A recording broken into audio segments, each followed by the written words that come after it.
पण गरम ह्याला मी कसं खाणार? छान लागतं. तर आज मी बनवत होती व्हाईट सॉस पास्ता. सडनली आमचा प्लॅन झाला होता. तसं तर मी बनवली नव्हती लाफिंग्स, बट आज घरी लंचला पण काही चांगलं नव्हतं. सो मी डिसाईड केलं की काही पोट भरेल असं बनवूया, म्हणून मी पास्ता पाहिला आणि पास्ता बनवला. तोही व्हाईट सॉस पास्ता जो की मी कधीच नाही बनवला आहे, बट म्हटलं ठीक आहे चल आपण नेहमी नवीन नवीन काहीतरी ट्राय करतो, तर आज हे पण ट्राय करूया. So me first of all पाणी घेतलं, त्याच्यामध्ये तेल मीठ आणि ते चांगलं बॉईल होऊन दिलं. त्यानंतरच त्यात पास्ता टाकला, कारण त्याच्या अगोदरच पास्ता टाकला आपण तर तो चिकट होतो.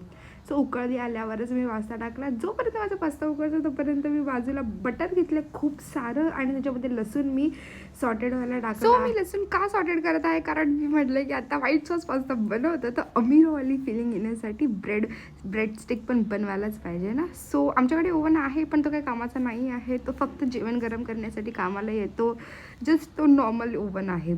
सो त्याच बटरमध्ये मी टाकलेला आहे पास्त्यासाठी लसूण बारीक चिरून, आणि तो ब्राऊन झाल्याच्यानंतर त्याच्यामध्ये मी मैदा वगैरे टाकून तो परतलेला आहे आणि तो काहीसा असा दिसतो. थोडंसं टेन्शन आलं मला की म्हटलं हा असा का दिसतोय, कारण व्हाईट सॉस पास्त्याच्या जागी हा ब्राऊन सॉस पास्ता झाला तर कसं वाटेल ते.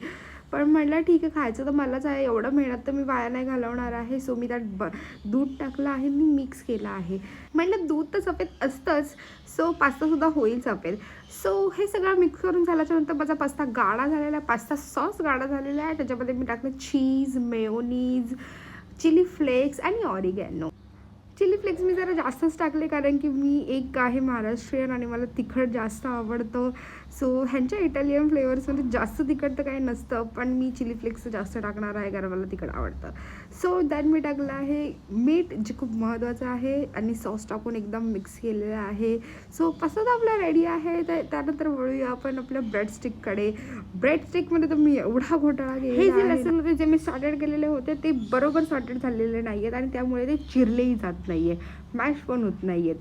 त्यानंतर मी बटर टाकलं, ते सुद्धा कडक होतं. दम आहे हे मला काल कळालं, कारण हे मला थोडंसं सॉफ्टन करून घ्यायचं होतं. त्यासाठी मी ओव्हनमध्ये हे टाकलं आणि ते पूर्ण मेल्ट झालेलं आहे.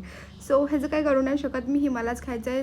टेस्ट तर तरी चांगली लागणारच होती, फक्त टेक्स्चर थोडंसं बिघडलं होतं. त्यात मी चिली फ्लेक्स ऑरिगॅनो टाकला ॲज युज्युअल, कारण त्यानेच सगळे फ्लेवर्स आहेत. आणि त्यात मस्त चीज टाकून टॉपिंगला मस्त तव्यावरती रोस्ट केलेला आहे. हो, कारण आमच्याकडे ओव्हन नाही आहे ओरिजिनलवाला. ओके, सो हे पण छान लागत होतं आणि मस्त खाऊन मजा आली आहे. सो तुम्ही पण ट्राय करू शकता. मी अजून एकदा ट्राय करणार आहे आणि परफेक्ट बनवायचा प्रयत्न करणार आहे. ब्रेड स्टिकवरून मी खुश नव्हती, बट टेस्ट तर चांगली होती म्हणून ठीक वाटलं मला. सो तुम्हाला माझं चॅनल आवडलं असेल तर सबस्क्राईब करा. Bye, thank you.